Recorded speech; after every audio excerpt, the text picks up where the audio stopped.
Hey guys, welcome back. My name is Woods or Sarah, tomato, whatever you want to call me. And excuse my mess. I work at a dog kennel, so I have a ton of clothing in the back of my car that I keep on deck because I work outside. So if you work outside, you know what it's like. We're parked at a cemetery here, and I just wanted to get out of the house. To be honest, we're not really at the cemetery for a specific reason, but for the theme of this video, it felt quite fitting. Spirit, I asked for protection and guidance for this video. If there are any spirits at the cemetery that would like to communicate, you may come towards my car, come in my car, and you can communicate by turning this flashlight on and off. I'm just going to introduce myself. My name is Woods or Sarah. I'm 23. I'm a psychic medium, a non-binary psychic medium. So if you want to refer to me, my pronouns are they, them. And I am a practicing psychic medium. I have been practicing for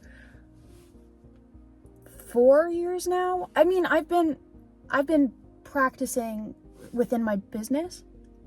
Sorry, I thought I just saw the flashlight turn on. So I am a psychic medium, and what that means is I can see spirits and I can talk to spirits. I can see and talk to dead people. And psychic mediumship is a very individual thing. So what psychic mediumship looks like for me, it's not gonna look like that for Teresa Caputo or Tyler Henry or any other psychic mediums that you can think of. It's different for every medium. And today we're gonna talk about what it's like for me, and I'm going to answer the most frequently, let me just take a sip of my coffee. My God. There is a spirit in my back seat right now, a woman. The spirits at the cemetery, they don't really like when I come here. They don't really like my equipment. The last time I had a spirit box, I'm waiting for one in the mail right now. Anyways, my last working spirit box, this was the last place I brought it before it stopped working. The spirits here really don't like to be disturbed, so I only come here to just kind of hang out now. I don't like investigating here anymore because I don't want to disrespect their peace. But I do leave my equipment on just in case they do want to communicate. But anyways, so I thought I would be, oh my God, I need like 7 shots of espresso. I thought I would answer the most frequently asked questions that I get as a psychic medium, and I did post on YouTube. I went on the community's part of my channel, and I asked you guys if you had any questions for me that you wanted me to answer in this video, and I will be answering those as well. And then if any of the spirits at the cemetery do want to communicate, you don't have to talk to me. You could just turn on my equipment. You're more than welcome to, although there's a woman here. And I am quite, her energy feels, can I not speak today? Her energy feels quite familiar to me, so I actually don't think she's from this cemetery. Hi, Vivian. I actually know the spirit that's in my car right now. She is from a different cemetery, kind of in the area, kind of not. If you want to know her story, I do talk about it in a podcast that I'm in called Lost in the Woods. I'll link it down below, or you can check out my shared channel with my friend Taylor, and I talk about how I met that spirit. Okay, so the first question I got is from Taylor, who I was just talking about. She is the person I have a podcast with. She also dabbles in the paranormal and also can see and talk to dead people. And she asked, what is my favorite thing about mediumship and then my least favorite thing about mediumship? And this is such a hard but easy question, because mediumship is so bittersweet, and if you're an empath or a psychic, you know that mediumship can just come with a myriad of experiences and feelings, and it's really hard to categorize the mediumship experience into one good thing and one bad thing. But my least favorite thing is how energetically draining it is. Like, I do my mediumship for a living. I do have clients that I go see, regular clients that I go see, and I'm so grateful for that. But it can be quite taxing on me mentally, emotionally, and physically, because it does take energy just like any job would. So there will be some days where I'll have a day off from my job at the dog kennel, and then I'll go have one client, and then I'll do that session, and I will be out of commission for like a week, because some sessions are just that draining and they really can affect you that much. I don't think these are gonna go off. I set that off, that was me.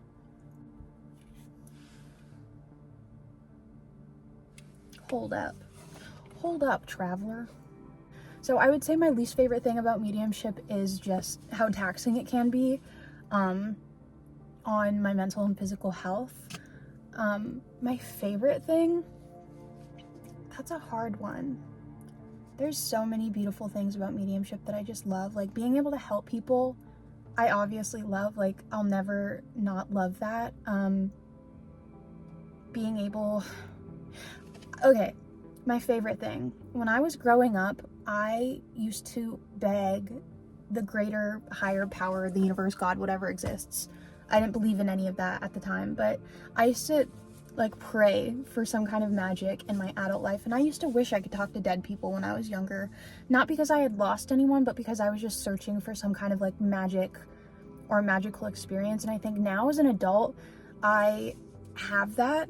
Okay, Taylor, my friend Taylor, she has a YouTube channel, and she posted a video about a vision board, her making a vision board, and there's a picture of Hermione, like young Emma Watson, and it said something on it like, I think child me would be happy that I found ways to keep the magic alive.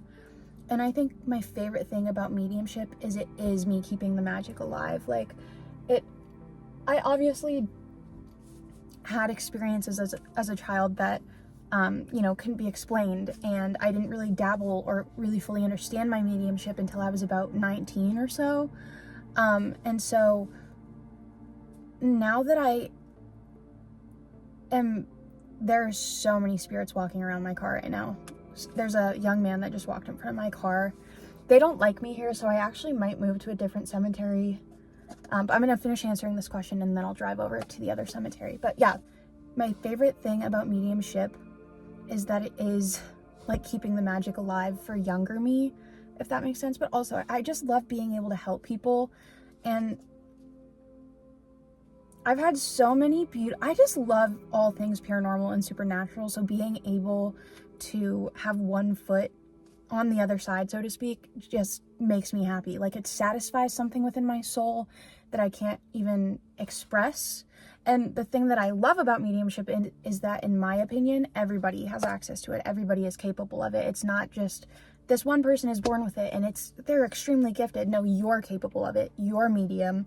Anyone can be a medium. You just have to kind of work it like anything. Anyways, let's move to the next cemetery and then I'll answer the second question. So the next question is, have I had any spirits or entities or energies, negative energies, good or bad spirits follow me home or get attached to me? And yes, I have. Sorry, there's a spirit in my car. I have had, like, yes to all of that. I have had good spirits follow me home and get attached to me. I've had bad spirits follow me home and get attached to me. No spirits at this cemetery are allowed to follow me home or attach themselves to me or take my energy. Thank you.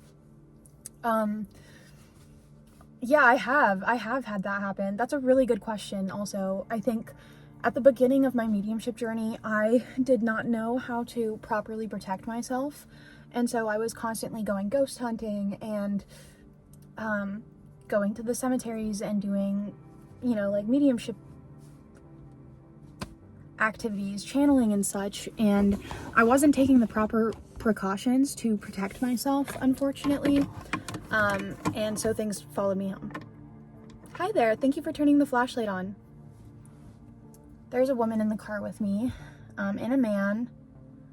Sorry, the energy just got really heavy. If you'd like to keep communicating, can you turn it off all the way? Thank you. Okay. Are you a woman?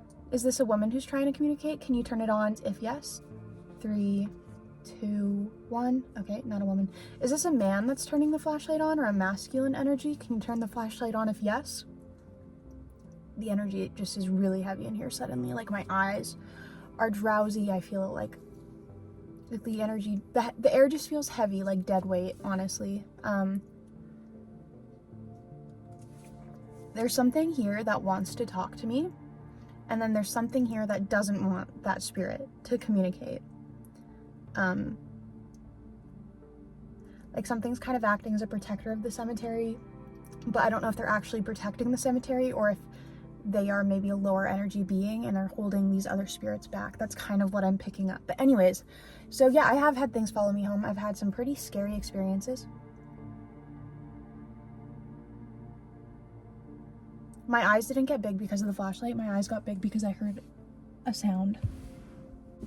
For example, there was this this residual repeated haunting that I experienced, I want to say 2021 or 2022, when I was quite early in my mediumship and I was experiencing heavy depression because I was experiencing grief at the time. And the thing about lower energy beings and spirits is that they feed off of lower energy experiences such as grief and depression. Also, thank you for turning the flashlight on. Thank you, I see you. Okay, this is a man. For some reason, the name Gary's coming to me. Is Gary your name? I see you trying to turn it off, but is your name something like very simple like Gary? Like Greg, drawled? No. When I close my eyes, I see the spirit is comparing themselves to an actor, the guy who played the president in Scandal. Yes, they look like him. I'll put a picture up here. So white man in his 30s or 40s, but 30s kind of seems prevalent. Thank you for communicating with me. My name is Sarah. Were you buried here at the cemetery? If yes, can you turn the flashlight on? So a residual haunting that I experienced at the beginning of my mediumship was, well, there's a couple residual, like, repeated hauntings, but the one that scared me the most, it was a spirit that followed me home from another local cemetery, and I would be asleep at 3 a.m. and it would knock on my door. And I'm not talking like, no, it would pound on my door, like FBI open up level pounding. And I remember my paranoia was so bad then because I wasn't confident within my mediumship abilities at that point in time. There's a spirit just walking around my car.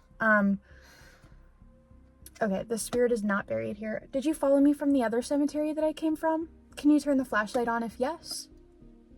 Anyways, and then it would happen again at 5 a.m. and that, okay, yeah, they came from the other cemetery. Thank you. Thank you. Yes, I see you. Here, I'll turn this light on. I'm turning these lights on so you can grab energy from them. Thank you for following me from the other cemetery. Do you want me to go back to that cemetery? Turn the flashlight off if yes.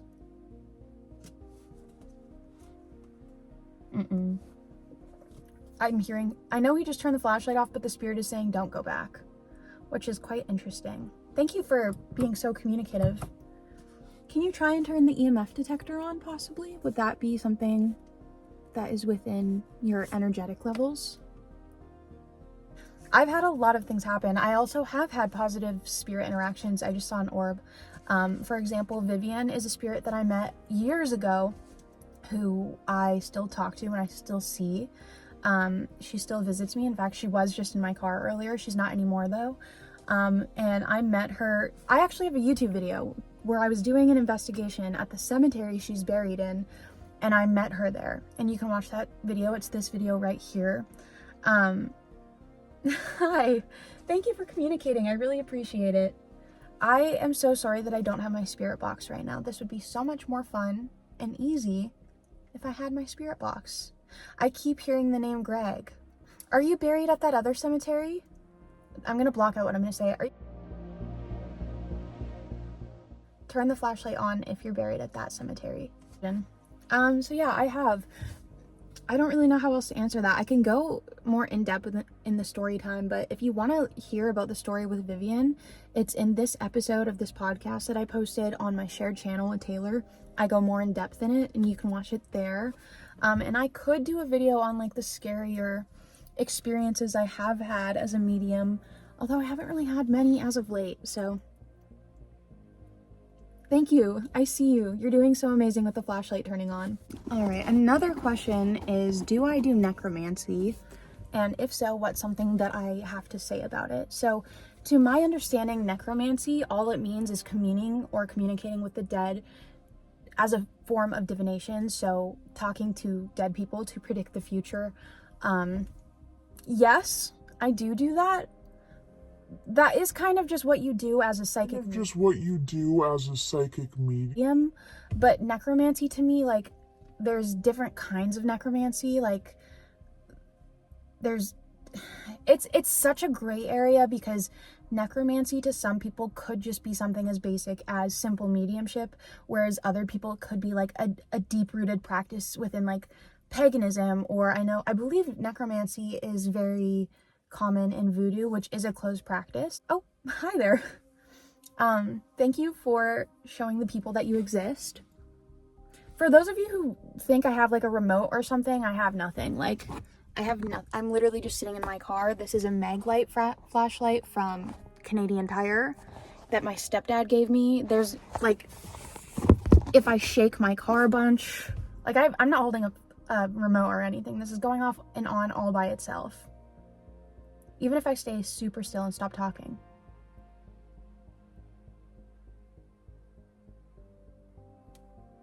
Anyways, so, like, yeah, when I go to my clients' houses, I will communicate with their loved ones, and they will ask questions that pertain to the future, and their loved ones will give me answers about it. But the thing is, in my practice as a medium, as a witch, as a pagan, like, the future, you can read the future, but the energies are always changing.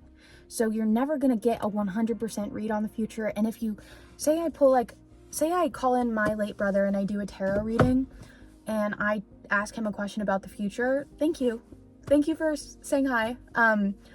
The energies can change within the flip of a switch. So whatever answers I may get about the future, they're not guaranteed.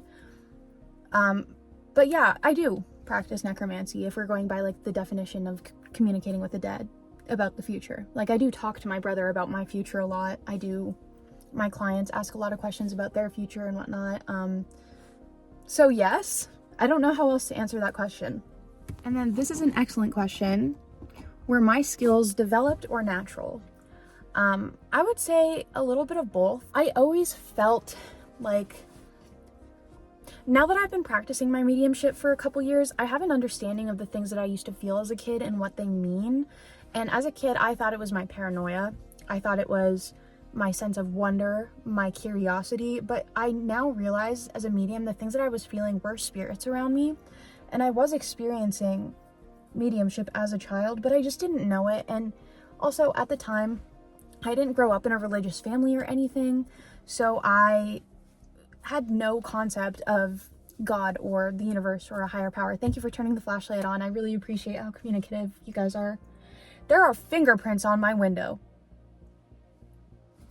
There are fingerprints on my window. Do you see that? They're like fresh. Like, I can't really I don't know how to show you that. Those are fresh fingerprints. There's none anywhere else. Anyways, sorry. Like, you can see them clear as day. I haven't driven anyone in this car and probably, when was the last time I had someone in my car?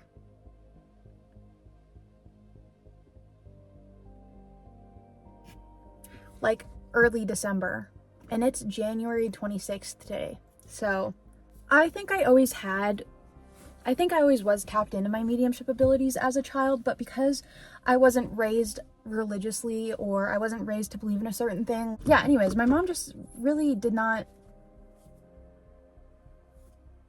That was interesting.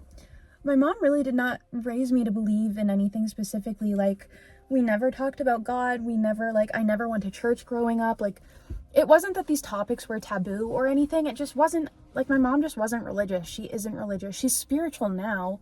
But growing up, it was just never talked about. So when I thought I was experiencing paranormal things or psychic things, I always just brushed it off as like, oh, that's my dead grandpa. Like, I have this one memory of me cleaning my childhood room, and my bookcase, I could feel my grandpa. He passed away before I was born, by the way. And I just knew it was my grandpa standing at my bookcase. And there's this little musical box. I believe it was my mom's when she was a child. And it was like a jewelry box that you opened. I can see if, no, it's packed up. I don't know where it is. I'll see if I can find it. If I found it, I'll put footage of it here. If not, there will be nothing there.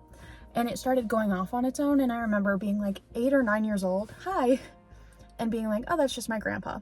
But I didn't really think much of it. So my mediumship, I feel like I always have been connected to it, but what really triggered my mediumship was actually my big brother passing away in 2021. Right before he passed away, I felt this deep calling to get into mediumship. I remember I went on TikTok and I posted a video and I was like, I want to be a medium. How do I be a medium? Like, I want to talk to spirits. Thank you for turning the flashlight on. Thank you for communicating with me. I really appreciate it. I'm just gonna see if the spirit has a message. His wife is Shirley or Shirley Jackson. I'll look that up. Hi, it's me. I'm editing. I looked up the name Shirley Jackson, and I'm actually kind of shitting myself. So she's an author, and she wrote The Haunting of Hill House, which one of my favorite TV shows is the TV adaptation of that book that was directed by Mike Flanagan, who's like very famously like a horror director and producer. I've heard of the book, but I had no clue that that was the author's name. Like, I don't know what the spirit was trying to tell me, but it's just wild that he gave me the name of a horror author, like a woman who has written about ghosts. That's just wild. I don't know if he was like, maybe he meant he liked the books or something. I don't know. I could go back and ask him why he was bringing her up, but that's just wild. Like, I knew of the books. I've heard of her books. I had no clue that that was her name. Like, I'm just like, I'm sitting here kind of honestly baffled. I don't know who is that, like a singer or a musician? I just kept hearing like Shirley Jackson, and he's like, it's not connected to Michael Jackson, it's like 50s music. Hey, it's me again. So obviously Shirley Jackson is not a musician, but what's funny is I did get the 50s right. Her books were written in the 50s. She wrote her books in the 50s. The Haunting of Hill House was written and published in 1959. That's just crazy. Still that man, that like white man in his 30s, whose name is like Greg or Gary or Gertrude or Gerald or something with like a G. Thank you for turning the flashlight on.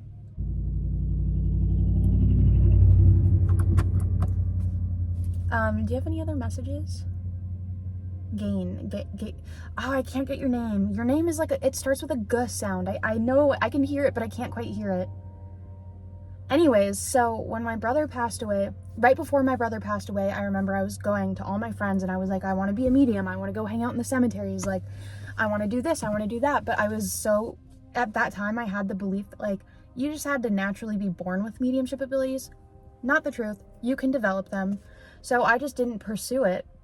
And these weird coincidences kept happening. Like, I lived in this apartment building that was 3 stories tall. It had me, an old lady, and a mother and son.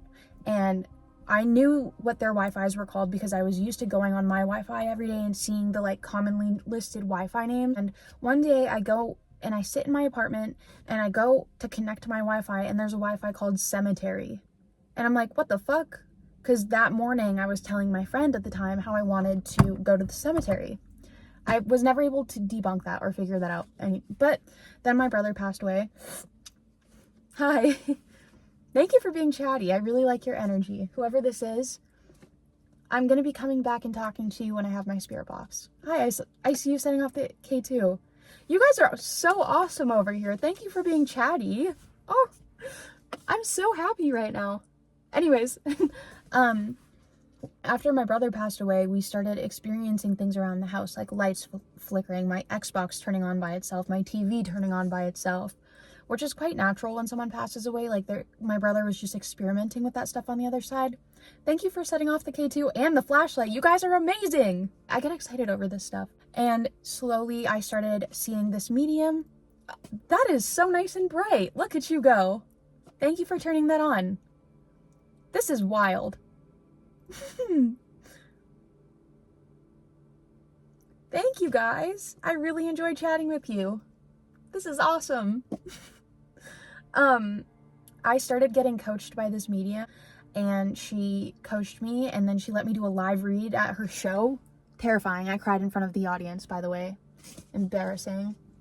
But ever since then, I've just been practicing my mediumship through client readings. I've done mediumship at markets, and now I'm going to people's houses and doing mediumship for a living. And at some point I just had to, it's scary making the jump from like doing personal mediumship to paid mediumship, but the jump has to be taken, because it's like, if you're always going to be sitting there being like, I don't think I'm good enough, I don't think I actually can talk to the dead, because I do experience moments of doubt. I know all mediums do.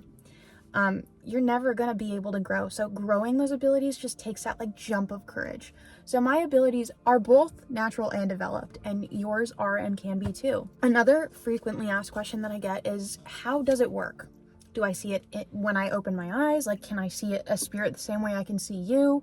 Do I see it in my head? And that's kind of hard to answer, but I'll do my best. So I can sometimes see them like I'm able to see a living person, but it's not like a solid figure. So for example, earlier in the video when I said there's a spirit running in front of my vehicle, I just saw like a white figure, and it was a blur, and it was a second, and as soon as I like conceptualized what I was seeing, I couldn't see it anymore. My mediumship mainly works through me closing my eyes and seeing things in my head, but that's not even like the circumstance all of the time. Like I can just tell you there's a guy in my backseat, and it's just like, I just know that. I don't know how to explain it. When I close my eyes, he shows me what he looks like, and he shows me symbols, and he's showing me bow tie pasta. Do you really like bow tie pasta? Turn the flashlight off if you like bow tie pasta.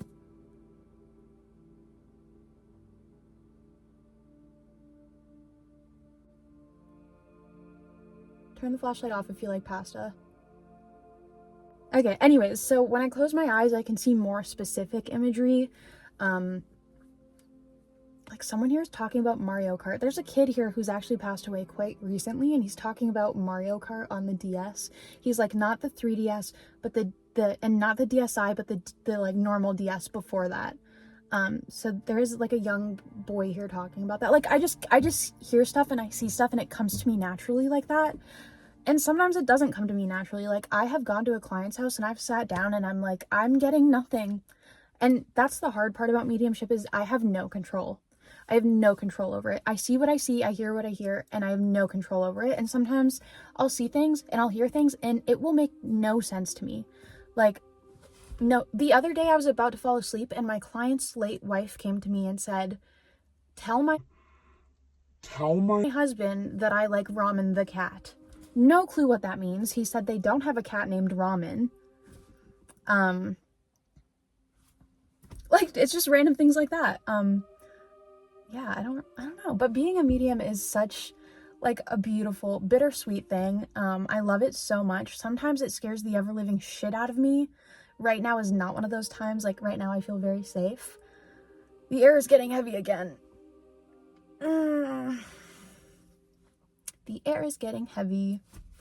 But yeah, no, it's amazing. I've had some terrifying experiences and some really beautiful experiences, and I would love to do a part 2 of this video. So if you watched this video and you enjoyed it and you have other questions, or the questions that I answered of yours have prompted other questions or created other questions that you'd like to hear about, please drop them below, because I would absolutely love to do a part 2. I love talking about mediumship.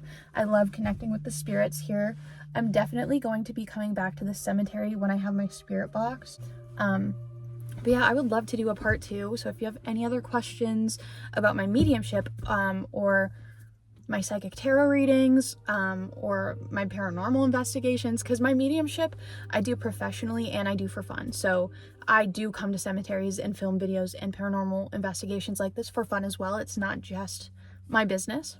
But yeah, there are days where mediumship is hard and taxing and it takes a lot out of you mentally and physically, but fuck.